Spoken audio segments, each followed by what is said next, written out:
Zincir.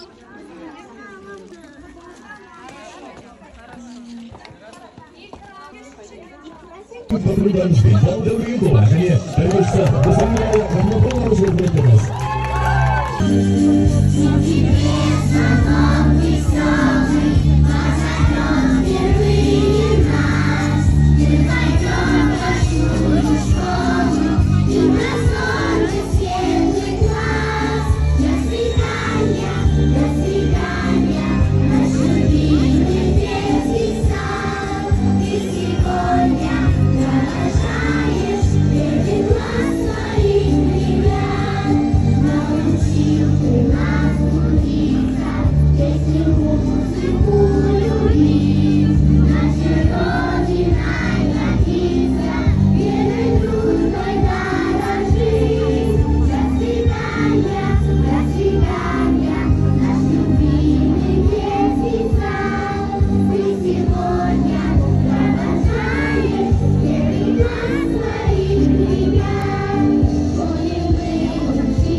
Bugün senin günün ne?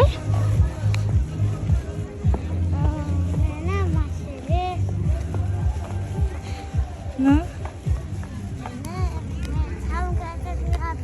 Salon красоты?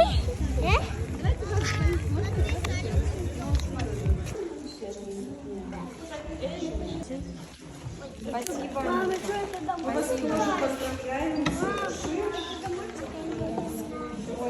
Спасибо вам огромное за воспитание наше. Будем очень по вам сильно скучать.